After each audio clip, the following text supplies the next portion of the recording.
Three successful businessmen, once friends and partners, turned against each other in a brutal murder. What pushed them over the edge? Stay until the end to uncover the chilling truth behind their tragic downfall. During the late 1990s, three businessmen originally from King City, Zhejiang province, emerged prominently in the bustling economic environment of Beijing. The eldest among them was Zhou Zubao, an influential entrepreneur who first built his fortune in the seafood trade before moving successfully into the fashion accessories market. Alongside him were his younger fellow townsmen, Wang Weijian and Du Jinan, ambitious individuals who quickly climbed the economic ladder, achieving notable success within a few short years. Initially, the bond among these three men appeared solid, founded on mutual support rooted in shared hometown origins. The trio cooperated harmoniously, establishing the prominent Da Hong Men wholesale market, later renamed Zubao Accessories Market, a prosperous enterprise specializing in leather and fashion accessories. At this early stage, their joint venture seemed a promising partnership, with Zhou taking the controlling stake due to his larger investment and his established reputation in business circles. Yet, beneath this apparent unity, subtle frictions soon surfaced. As the market expanded and profits soared, the inherent imbalance in decision-making power became increasingly obvious. Zhou, holding majority shares, gradually exerted greater control over company operations, excluding Wang and Du from significant management decisions.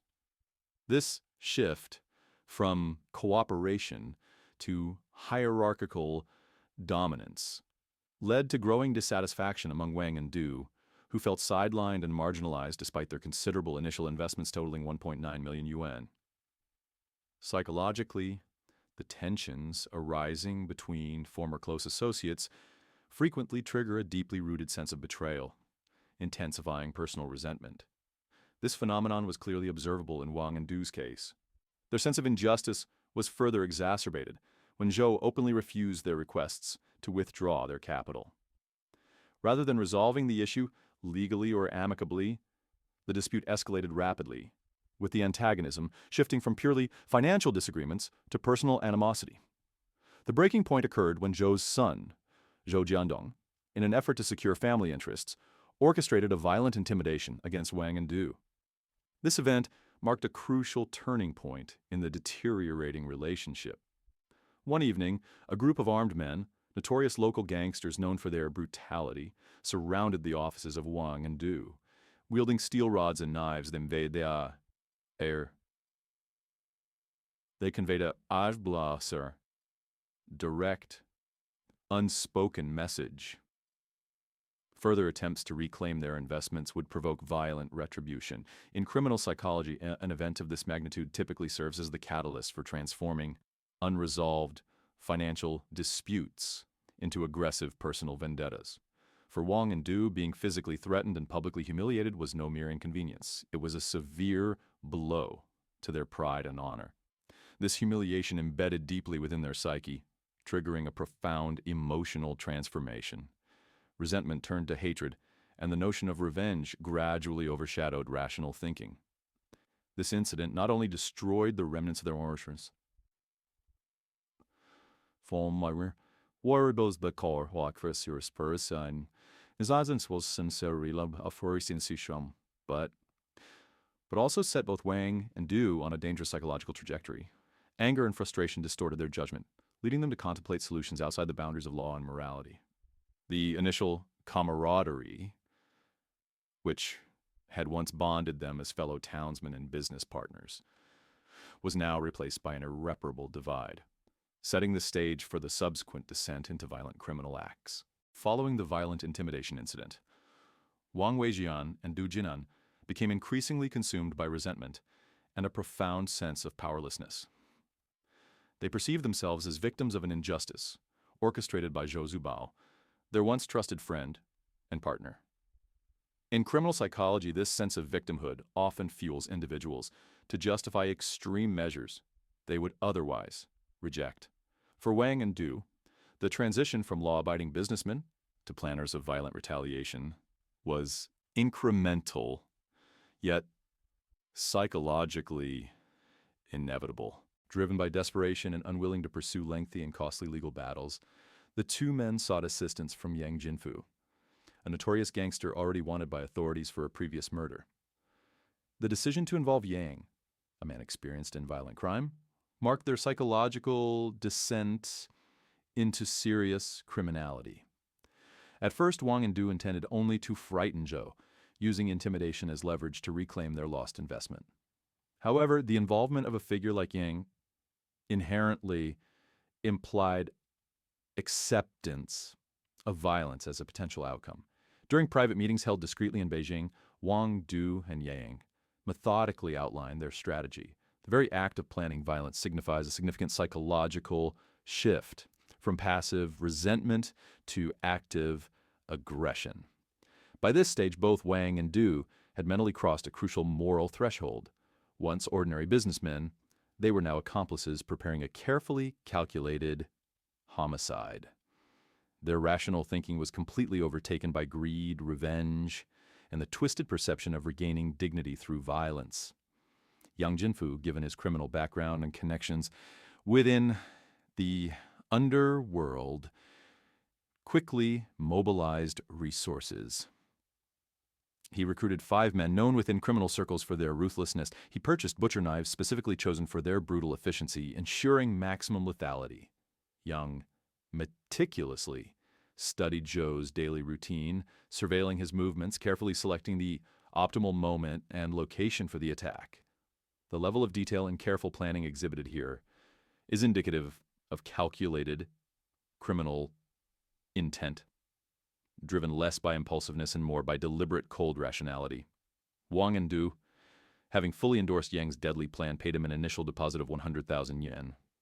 This financial transaction represented their complete psychological commitment as they consciously moved from abstract thoughts of revenge to tangible criminal actions. Psychologically, the act of paying for murder demonstrates their acceptance of ultimate responsibility for the inevitable consequences, even if they chose to distance themselves physically from the actual violence. In the weeks leading up to the crime, Wang and Du showed classic signs of internal conflict, nervousness, increased anxiety, and periods of self-imposed isolation. Yet despite these internal struggles, neither attempted to halt the plot. The desire for revenge, fueled by feelings of betrayal and financial desperation, had eclipsed their moral conscience. At this juncture, any remaining doubts were overwhelmed by their obsessive fixation on eliminating Zhou, whose existence symbolized their humiliation and defeat. Thus, the preparations were complete. All elements, motivation, opportunity, means, and criminal psychology, aligned perfectly, leading these two formerly respectable businessmen to sanction a violent, irreversible course of action. Their psychological deterioration, brought on by unchecked greed and resentment, had now fully transformed into lethal intent, setting the stage for a violent and chilling conclusion. On the morning of February 12, 2003, the town of Puchi awoke to an eerie quietness. Following the lavish wedding celebrations of Zhou Zibao's 2 sons, unaware of the danger awaiting him, Zhu stepped out onto the street, intending to settle the remaining wedding expenses. In that moment of vulnerability, the attackers executed their meticulously planned assault.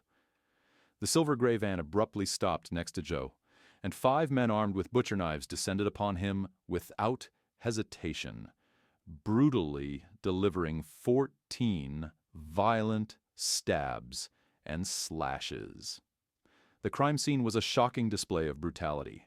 The severe injuries inflicted were indicative of a viciousness beyond mere intimidation or robbery. This was a calculated, hate-fueled assassination. Forensic analysis of the injuries later revealed that each wound had been inflicted with extreme force, penetrating deeply into Zhou's torso and limbs. The multiple stab wounds to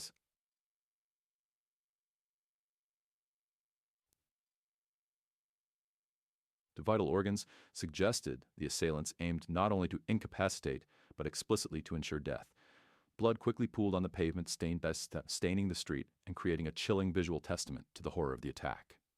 In the immediate chaos following the assault, Zhou's son, Zhou Jiandong, tried desperately to intervene, but the overwhelming violence and ruthlessness displayed by the attackers rendered his efforts futile. The attackers swiftly retreated to their van, leaving behind a gruesome spectacle that would haunt eyewitnesses for years to come. Psychologically, such overt brutality served a dual purpose, eliminating the intended victim, while simultaneously sending a terrifying message of power and dominance to others who might challenge or oppose the perpetrators. This daylight murder revealed the depth to which Wang, Du, and Yang had fallen.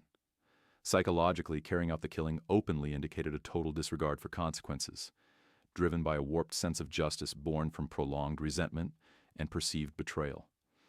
Yet this open brutality also demonstrated critical miscalculations by the perpetrators, particularly Wang and Du, who naively underestimated the authorities' swift response and investigative capabilities.